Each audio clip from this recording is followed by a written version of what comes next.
Howdy y'all, welcome back. Thank you for being here. Something that has always intrigued me is the sheer magnitude of substantial architecture that was precisely built to plan in Washington, D.C.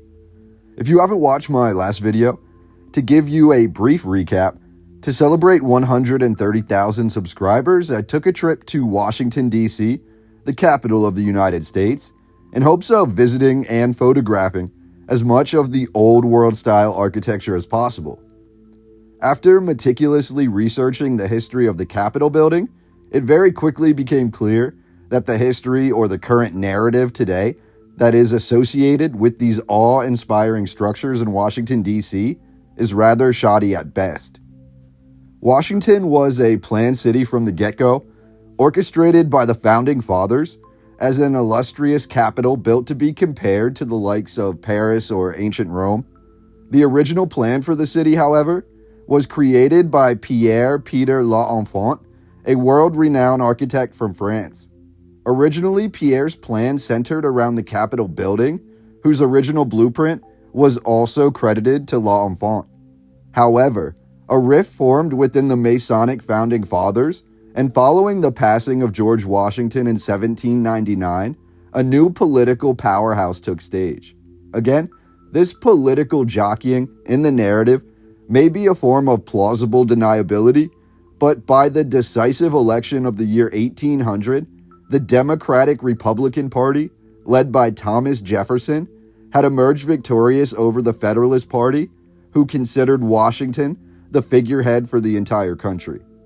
Moreover, theories abound regarding the nature of the Revolutionary War, seemingly indicating a divide within Freemasonry, and many have argued that Pierre L'Enfant's plans for Washington, D.C. being abandoned and altered around the year 1792 may have been more directly related to further divides arising between Freemason organizations in France and the fledgling America. But I digress. Furthermore, it's worth mentioning, again briefly in this video, that for the better part of the 17th century, the landscape that became Washington, D.C. was heavily impacted by a now lost group of indigenous people known as the Susquehannock. After dominating a majority of the tri-state region prior to European occupation, the Susquehannock were regarded as one of the most fearsome, intelligent, and advanced indigenous people of early America. This can be illuminated by the creations in the Conestoga town of the 18th century, including the Conestoga wagon and the Conestoga rifle, with Conestoga being another name for Susquehannock. Long story short, the Susquehannock or Conestoga are credited with introducing multiple facets of American culture to the European settlers, including cigars, known as Conestogas or Stogies, and yet the Susquehannock could not be conquered.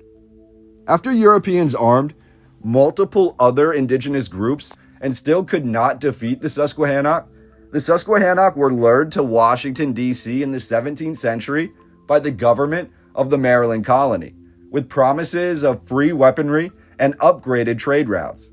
However, by the end of the 17th century, seemingly once this location of Washington, D.C. was further developed by the Susquehannock, who also had a reputation for building strong and robust forts, the Europeans nearby to Washington accused the Susquehannock of conducting raids on their settlements.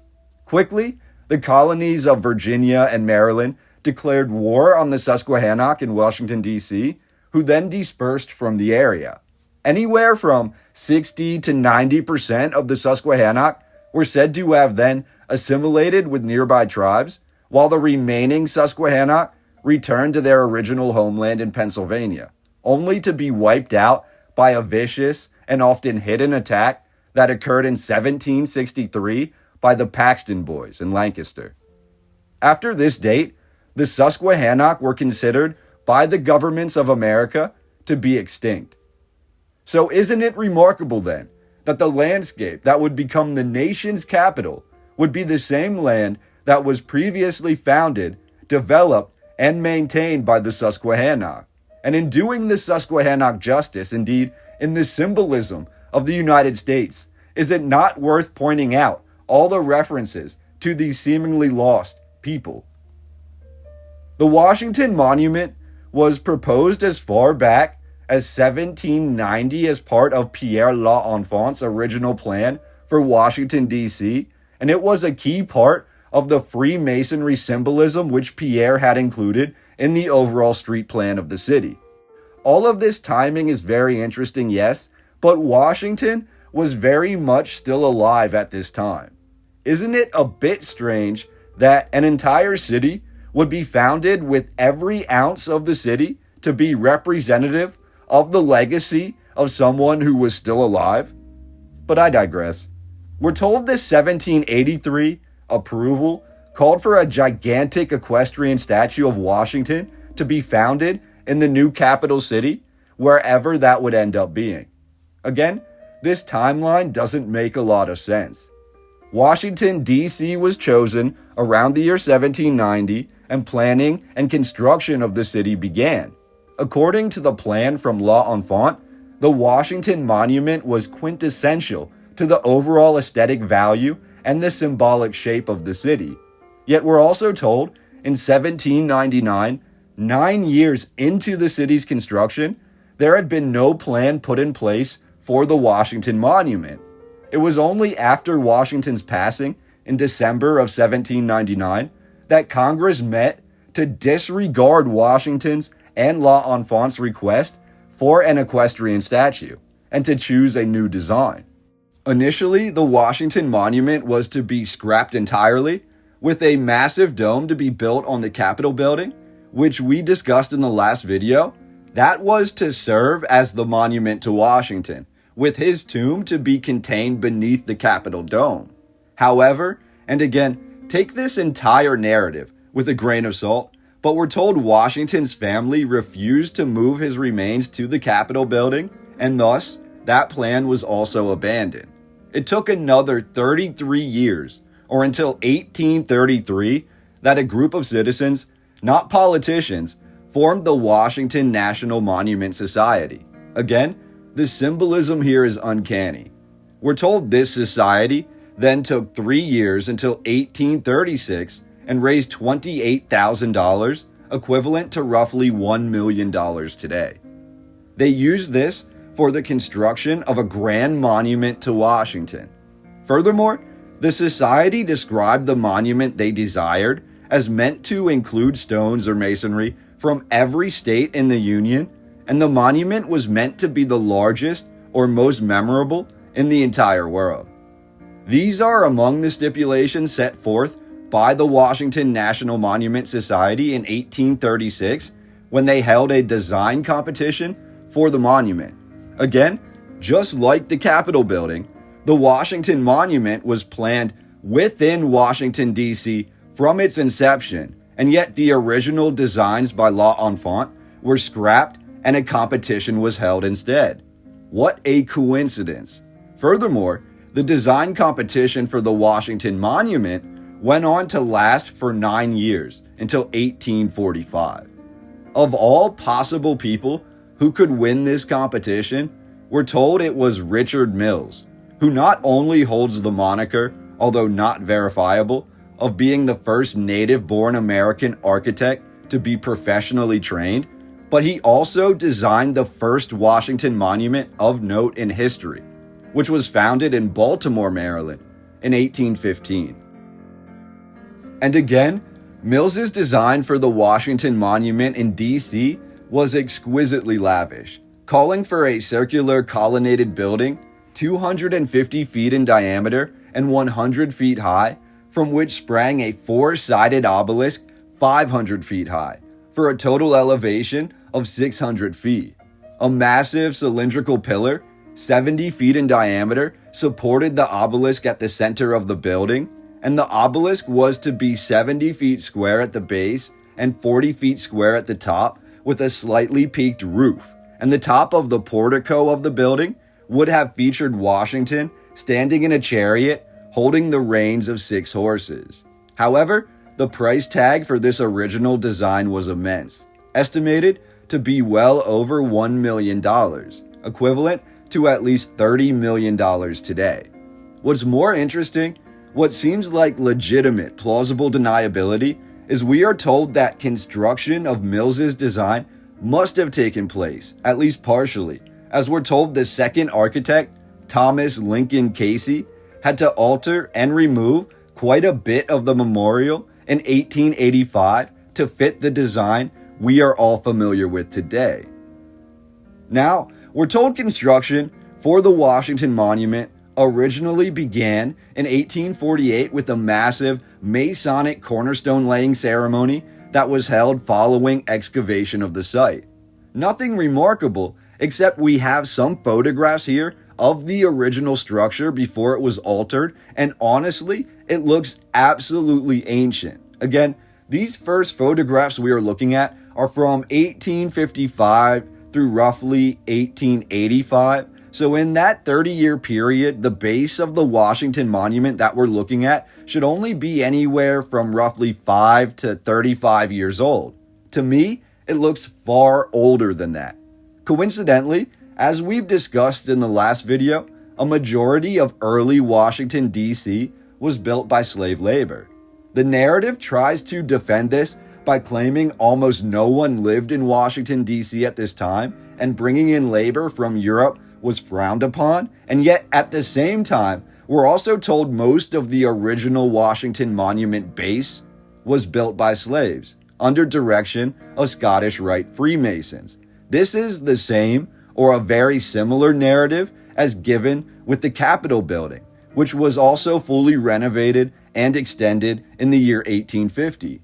Seemingly adding to our questioning of the narrative, we're told the bottom layer or first part of the construction of the Washington Monument is actually a bunch of unpolished, unfinished stone stuck together rather simply, a design we see that's very similar to castles in ancient Scotland and Ireland. To shield this, only the outside layer of masonry is polished marble.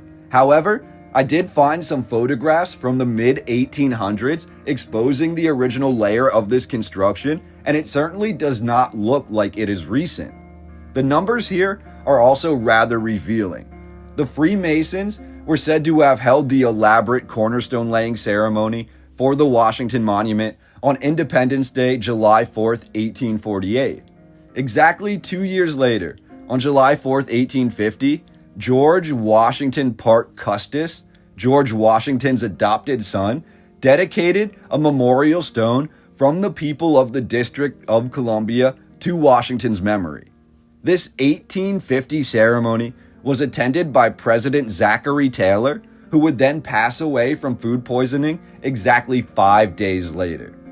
Here is where we get to even more about the history, which doesn't exactly create a conducive narrative. In 1854, at a height of 154 feet, money for the construction of the Washington Monument ran out, and the Pope Pius IX, was said to have donated the Pope Stone, a memorial stone for the Washington Monument. Just weeks later, the Know Nothing Party, also known as the Native American Party, destroyed the Pope Stone before seizing control of the Washington National Monument Society. Now, I don't want to digress into a tangent too deeply, but the Know Nothing Party is also as fascinating as they are mysterious. In a nutshell, we're told the Know Nothing Party believed that the Pope and Catholicism had been responsible for the myriad of revolutions occurring throughout Europe, which resulted in the stymieing of the Industrial Revolution, which they feared would then come to America through the onslaught of Irish and German immigrants, almost all of which were Catholic. In 1844, Louis Charles Levin, considered the founder of the Know Nothing Party, was elected representative of the 1st District of Pennsylvania, campaigning on an anti-Roman, pro-native platform. However, fittingly, little is known of the Know Nothing Party. Many of the Know Nothing Party were members of the Order of the Star-Spangled Banner, a secret society founded in New York City in 1849, and the Know Nothing Party directly clashed with nearly every other political party, causing these other parties to coalesce into the Democratic Party. Quickly, the Know Nothing Party proceeded to gain power. However, when asked in public to discuss the intricacies of their beliefs and society, all members would simply say, "I know nothing," which led to the name of the group, who officially identified themselves as the Native American Party. It makes you wonder if the term Native American being applied to indigenous people in the early 20th and 21st centuries was not a form of plausible deniability to not only convolute indigenous history, but also to distract from the Native American Party that controlled America for the years directly before the Civil War. Just a little food for thought.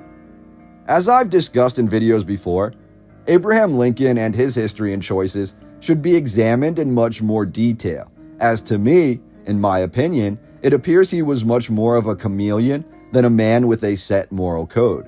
For example, many know-nothings would go on to help form the Republican Party in 1854. Abraham Lincoln was strongly opposed to the principles of the know-nothing movement, but he did not denounce them publicly because he needed the votes of its membership to form a successful anti-slavery coalition. So we're told a majority of the immigrants coming to America at this time period, being mainly of Irish and German descent, they were voting Democratic. So through this, you can see how the Know-Nothing Party was setting the basis for the Republican Party that would come later, who would oppose the Democrats and abolish slavery. The Know-Nothing Party was also known to have tarred and feathered corrupt officials.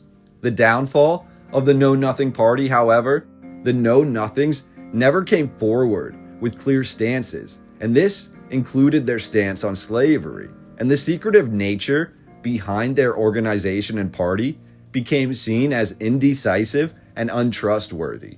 And by the election of 1856, we are told many of the Know-Nothing Party had joined other political movements, including the fledgling Republican Party. Yet we're told the Know-Nothing Party still remained in custody of the Washington Monument Society until 1858. And whether this is believable or not, we're told in the 4 years that the Know-Nothing Party controlled the Washington Monument, they had built exactly 2 courses of masonry or added only about 4 feet of height to the structure.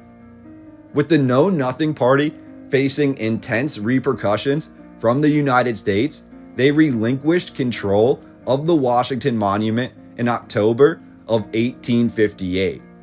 To prevent future takeovers, the U.S. Congress incorporated the Monument Society on February 22, 1859, with a stated charter and set of rules and procedures. Yet, construction never continued. When the Civil War broke out in 1861, the Washington Monument was all but abandoned, with zero funding being allocated to the incomplete structure. It wasn't until 1876 and the American Centennial that discussions resumed in Congress about finishing the Washington Monument, and $200,000 were allocated. However, Congress apparently decided they wanted to alter the design, so they again held a design competition. Both the Washington National Monument Society and Congress held competitions about how the monument should be completed. The society considered 5 new designs and an anonymous 6th design called the Impossible Blueprint from California. And yet, after years of deliberation, it was chosen to keep the structure as a monumental obelisk, as originally designed, albeit the dimensions were said to have been changed to fit, quote, classical Egyptian ratios, end quote. That's a really interesting way to word it, but that is the current narrative. In 1879, we're told Thomas Lincoln Casey was brought in to complete the project. He modified the base to support over 40,000 tons, and Casey was said to have founded over 92 original memorial stones buried in the walls of the first phase of construction. Casey was then said to have removed some of these stones and later reincorporated them into higher levels of the monument. Remarkably, a project that began in 1833 and went on for decades incomplete was rapidly built from 1879 until being completed by 1884.